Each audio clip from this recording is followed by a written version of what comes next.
जरा एक ऐसे बेहद जटिल खेल की कल्पना की जाए जिसके सारे नियम एकदम रटे हुए हों। मतलब जैसे चेस या ऐसा ही कोई माइंड गेम है ना? बिल्कुल। मोहरे कैसे चलते हैं, गेम कैसे जीतना है, और उस खेल में पूरी तरह महारत हासिल हो चुकी हो। लेकिन अचानक बीच खेल में ये पता चले कि जिन नियमों को हमेशा से सच माना जा रहा था वो असल में कभी थे ही नहीं। अरे बाप रे। हाँ, मतलब मोहरे बोर्ड के बाहर हवा में उड़ने लगे और स्कोर का कोई मतलब ही ना रह जाए। ये स्थिति तो किसी को भी बेचैन करने के लिए काफी है। मतलब देखिए, हम इंसानों को ना नियमों से बहुत सुकून मिलता है। सही बात है। चाहे वो किसी खेल के नियम हो या फिर इस पूरे यूनिवर्स को चलाने वाले साइंस के नियम।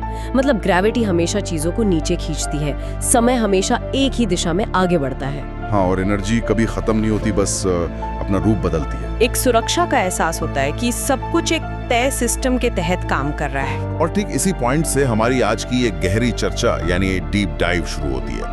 आज जो विषय हम अनपैक कर रहे हैं वो इसी सुरक्षा की भावना को पूरी तरह से हिला कर रख देता है। एकदम सही कहा। हमारे पास जो सोर्स मटेरियल है, beyond the laws, the untethered reality, ये कोई नॉर्मल रिसर्च पेपर नहीं है। आज हमारा मिशन ये समझना है कि क्या होगा अगर स्पेस की अथाह गहराइयों में हमें कोई ऐसा जीवन या कोई ऐसा एलियन मिल जाए जो हमारे फिजिक्स के किसी भी नियम को मानता ही ना हो। जो कि बहुत ही डरावना और दिलचस्प दोनों है ना? ये सिर्फ एक साइंस फिक्शन वाली बात नहीं है। ये सवाल पर एक गहरी चोट है कि हम अपनी इस रियलिटी के बारे में असल में जानते ही कितना है। बिल्कुल।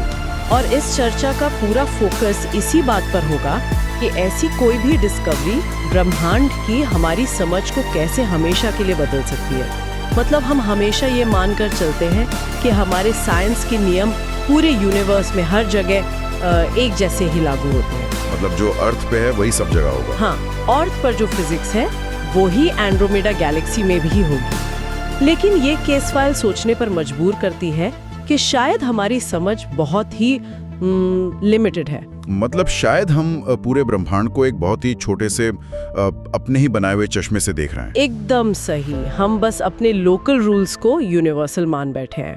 तो चलिए इस रहस्यमयी घटना के बिल्कुल शुरुआत में चलते हैं। बात हो रही है पृथ्वी से अरबों किलोमीटर दूर चल रहे एक डीप स्पेस मिशन की, जो बहुत गहरे स्पेस में जा रहा था। हाँ, ये मिशन स्पेस के उस डार्क हिस्से में है जहां पहले कभी कोई इंसानी मशीन नहीं गई, और वहां उस प्रोब को एक अननोन सिग्नल मिलता है।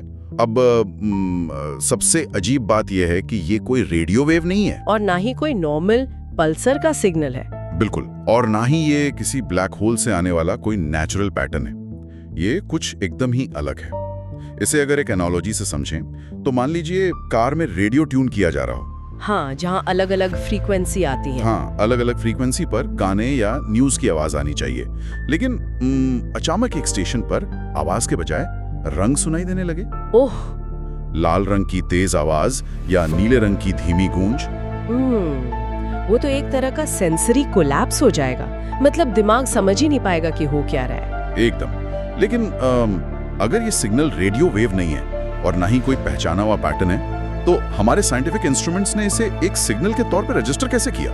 ये एक बहुत वाजिब सवाल है। मतलब मशीनों को कैसे पता चला कि वहाँ अंधेरे में कुछ है? देखिए, जब हम डीप स्पेस में इस तरह के सेंसर्स और इंस्ट्रूमेंट्स भेजते हैं तो वे सिर्फ एक खास तरह की वेव नहीं ढूंढ रहे होते हैं। अच्छा।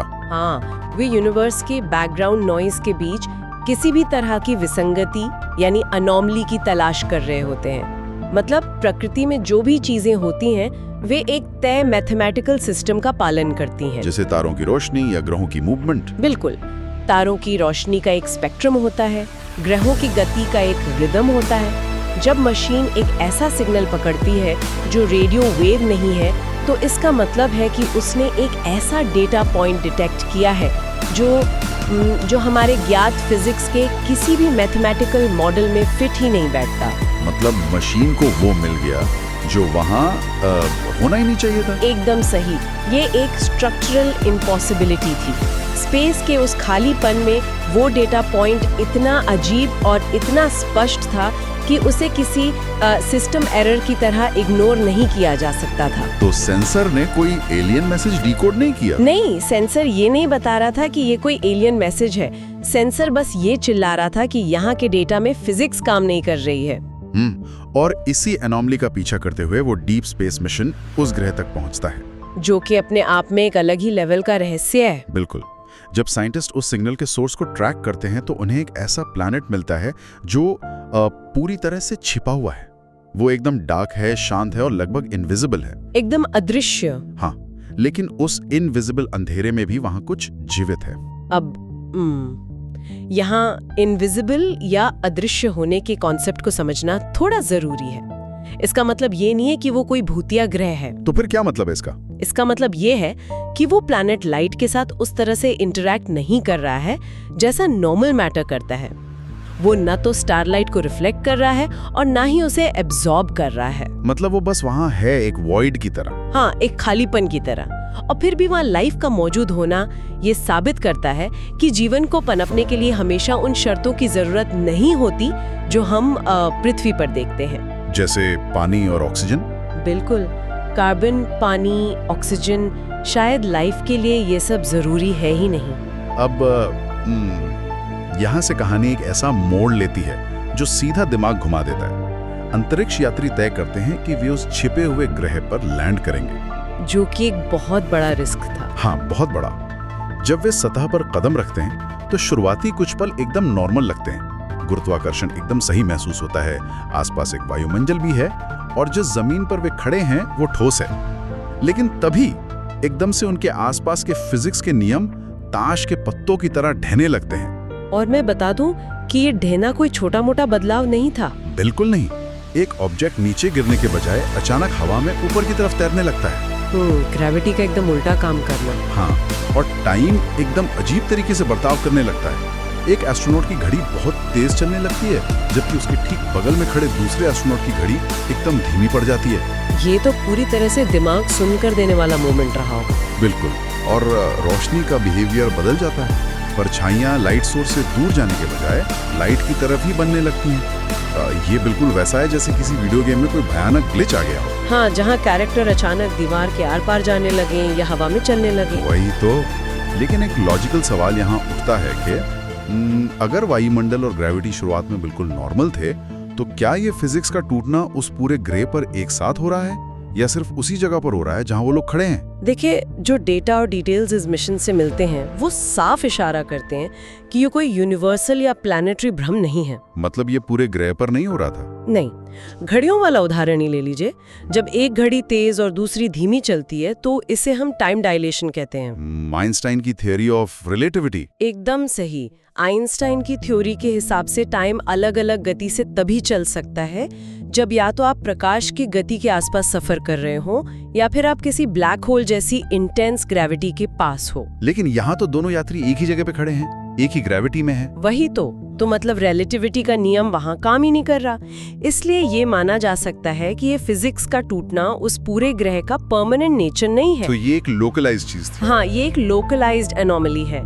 यानी अंतरिक्ष यात्रियों के वहां पहुंचने से या फिर उस ग्रह पर मौजूद उस रहस्यमयी जीव की वजह से उनके आसपास के एक छोटे से हिस्से में रियलिटी का पूरा ताना बाना ही डैमेज हो गया है। बाप।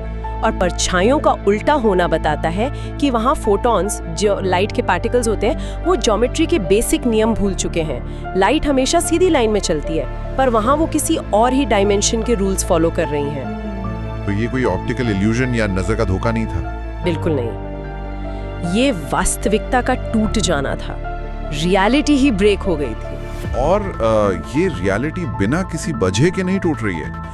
इस ग्लिच के पीछे का कारण तब सामने आता है जब वो जीव पहली बार दिखाई देता है। वो सबसे इंटेंस पल था उस मिशन का। हाँ। अब नॉर्मली जब भी एलियन शब्द सामने आता है तो दिमाग में हॉलीवुड फिल्मों वाले हरे रंग के जीव या बड़े सिर वाले क्रीचर आते हैं, लेकिन ये जीव ऐसा कुछ भी नहीं है। बिल्कुल नहीं। ये न इंसान है न जानवर है। ये लगातार अपना रूप बदल रहा है। ये कभी लिक्विड जैसा बर्ताव करता है, कभी एकदम प्योर लाइट बन जाता है और कभी पूरी तरह से गायब हो जाता है। इसका कोई एक फिक्स्ड शेप है ही नहीं। और सच कहूं तो यही चीज साइंटिस्ट के लिए सबसे बड़ा शॉक थी। हाँ, क्योंकि ये जीव सरेआम मैटर और एनर्जी कंजर्वेशन के नियमों की धज्जियां उड़ा रहा था। इसका हिलना डुलना ही हमारी समझ से बाहर है। मतलब वो कर रहा था जो फिजिक्स के हिसाब से इम्पॉसिबल है। बिल्कुल। ऐसा लगता है जैसे हमारी फिजिक्स सिर्फ हमारे ब्रह्मांड के एक हिस्से तक ही काम करती है और ये जीव किसी दूसरी ही रियलिटी से उठकर यहाँ आ गया है। इस क्रिएचर को इमेजिन करने का सबसे अच्छा तरीका है जैसे कोई किसी विचार को किसी थॉट को अपने हाथों में पकड़ने की कोशिश कर रहा हो। ये बहुत ही सटीक एनालॉजी है। एक विचार का कोई रूप नहीं होता, कोई वजन नहीं होता, लेकिन फिर भी वो दिमाग में मौजूद होता है। हाँ, पर यहाँ एक सवाल बहुत परेशान करता है। अगर ये जीव एनर्जी कंजर्वेशन के नियम को नहीं मानता, मतलब अगर ये कुछ खाता नहीं है, कोई एनर्जी रिलीज नहीं करता, तो क्या बायोलॉजी के हिसाब से इसे लाइफ कहा भी जा सकता है? मेरी राय में इस पूरी डिस्कवरी का सबसे गहरा पॉइंट यही है। कैसे? देखिए, बायोलॉजी में हम लाइफ को एक बहुत ही सख्त पैमाने पर तौलते हैं, और वो पैमाना है थर्मोडायनेमिक्स। हम मानते हैं कि यूनिवर्स में हर चीज धीरे धीरे बिखर रही है, जिसे एंट्रोपी कहते हैं। हाँ, मतलब चीजें समय के साथ खराब होती हैं। बिल्कुल। एक लोहे की रॉड में जंग लग जाता है, एक गर्म कमरा ठंडा हो जाता है। जीवन इस एंट्रोपी के खिलाफ एक लड़ाई है, मतलब खुद को बचाए रखने की लड़ाई। हाँ, एक पेड़ सूरज से एनर्जी लेता है, हम इंसान खाना खाते हैं ताकि हम अपने शरीर के स्ट्रक्चर को बिगड़ने से रोक सके।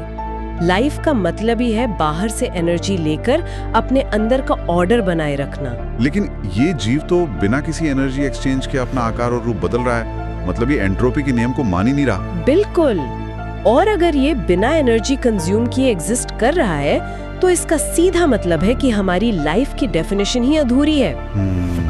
हम सोचते हैं कि जो नियम हमारी अर्थ पर काम कर रहे हैं वो पूरे यूनिवर्स का अल्टीमेट सच है। पर ये घटना दिखाती है कि शायद हमारे फिजिक्स के नियम यूनिवर्सल हैं ही नहीं। तो फिर वो क्या है? शायद वो सिर्फ एक लोकल ऑर्डिनेंस की तरह है। हाँ। जैसे किसी एक शहर के ट्रैफिक रूल्स होते हैं ना, हाँ। जो सिर्फ उसी शहर में चलते हैं। ये बहुत ही डरावना विचार है। हाँ, हो सकता है यूनिवर्स के दूसरे हिस्सों में मास, एनर्जी और एंट्रोपी के नियम कुछ और ही हो, या शायद वे नियम वहाँ सिरे से मौजूद ही ना हो। ये सच में दिमाग को हिला देने वाला कॉन्सेप्ट है। अब जब इंसान एक ऐसे क्रिएचर के सामने खड़े हैं जो हमारी रियलिटी के बाहर का है, तो वे वही करते हैं जो इंसानी फितरत में सबसे बेसिक है, यानी कम्युनिकेट करने की कोशिश। हाँ, वो उससे बात करने की कोशिश करते हैं। एस्ट्रोनॉट्स उसकी तरफ लाइट और साउंड के कुछ मैथमेटिकल पैटर्न भेजते हैं, शायद ये सोचकर कि मैथ्स तो पूरे ब्रह्मांड की कॉमन भाषा है, वो ये तो समझ ही लेगा। मैथ्स को तो हम हमेशा एक यूनिवर्सल ट्रांसलेटर मानते आए हैं। हाँ, लेकिन यहाँ वो भी फेल हो जाता है। उसका जवाब इंसानी समझ के एकदम बाहर होता है। वो कोई सिग्नल वापस नहीं भेजता, इसके बजाय वो जीव वास्तविकता को ही विकृत कर देता है, रियलिटी को ही डिस्टॉर्ट कर देता है। हाँ, और यहीं पर इस पूरी घटना का सबसे डरावना सच सामने आता है। सबसे डरावनी बात यह नहीं है कि वो जीव खतरनाक है या वो कोई हमला करने वाला है, तो सबसे भयानक बात क्या है? सबसे भयानक बात यह है कि इंसान उसे कभी पूरी तरह से समझ ही नहीं सकते। और इसका कारण हमारी अपनी बायोलॉजी में छिपा है। बिल्कुल, हमारा इंसानी दिमाग, हमारे सोचने का पूरा तरीका सिर्फ इसी 3D स्पेस और एक सीधी लाइन में चलने वाले समय के अंदर इवॉल्व हुआ है। हम उसके बाहर सोच ही नहीं सकते। इसे ऐसे समझा जा सकता है जैसे कोई इंसान एक बहुत बड़े खतरनाक तूफान के सामने खड़ा हो जाए और उससे किसी भाषा में बात करने की कोशिश करे। तूफान आपकी बात नहीं समझेगा, वो बस अपने हिसाब से चलेगा। हाँ, वो तो प्राकृतिक शक्ति है। लेकिन क्या ऐसा हो सकता है कि रियलिटी को डिस्टॉर्ट करना ही उस जीव की भाषा हो? क्या वो असल में हमसे संवाद कर रहा है, कोई बहुत गहरी बात कह रहा है, बस हम उसे समझने के लिए सही हार्डवेयर से लैस नहीं है? देखिए, ये पॉसिबिलिटी बहुत स्ट्रांग है। अगर इसे साइकोलॉजिकल और फिलोसॉफिकल नजरिए से देखा जाए तो ये कॉस्मिक हॉरर की तरह है। Cosmic horror? हाँ, हमारा जो दिमाग है, न्यूरॉन्स की वायरिंग, पैटर्न पहचानने की हमारी क्षमता, ये सब पृथ्वी की ग्रेविटी, दिन रात के साइकिल और 3 डायमेंशन वाले स्पेस में सर्वाइव करने के लिए बनी है। मतलब हमारा दिमाग बस यहीं के लिए ऑप्टिमाइज्ड है। बिल्कुल, हमारा दिमाग शेर से बचने या किसी गिरते हुए पत्थर की ट्रेजेक्ट्री कैलकुलेट करने के लिए इवॉल्व हुआ है। अगर ब्रह्मांड के किसी हिस्से में डायमेंशंस और टाइम के नियम अलग हैं, तो हमारा दिमाग वहां के सच को प्रोसेस करने के लिए डिजाइन ही नहीं हुआ है। मतलब हम सच को देख रहे हैं पर उसे समझ नहीं पा रहे। हाँ, हम उस जीव की भाषा को इसलिए डिकोड नहीं कर पा रहे क्योंकि हमारे पास वो सॉफ्टवेयर ही नहीं है। एक और अच्छी एनालॉजी, जैसे अगर एक पुराने ब्लैक एंड व्हाइट रेडियो पर कोई high definition 4K video play करने की कोशिश करे तो मशीन सिर्फ क्रैश होगी, वो उसे दिखा नहीं पाएगी। हाँ, वो फॉर्मेट ही सपोर्ट नहीं करेगा। वैसे ही हमारा दिमाग उन भौतिक और आयामी बदलावों को किसी अर्थपूर्ण मैसेज में नहीं बदल सकता। हो सकता है कि वो जीव परछाइयों को उल्टा करके और घड़ियों का समय बदलकर हमें कोई बहुत ही कॉम्प्लेक्स मैथमेटिकल या वैचारिक मैसेज दे रहा हो। लेकिन हमारे लिए वो सिर्फ एक खौफनाक ग्लिच है। बिल्कुल, ये चीज हमें ब्रह्मांड के सामने बहुत ही असहाय और अकेला महसूस कराती है। एकदम सही बात है। ये इस बात का एहसास है कि हमारी समझ की एक बहुत ही सख्त लिमिट है।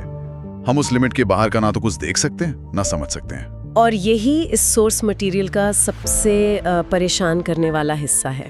तो अगर इस पूरी रहस्यमय जर्नी को एक जगह समेटा जाए तो हमने एक ऐसे डीप स्पेस मिशन से शुरुआत की थी जिसने स्पेस के सन्नाटे में एक असंभव सिग्नल पकड़ा। एक ऐसा सिग्नल जो होना ही नहीं चाहिए था।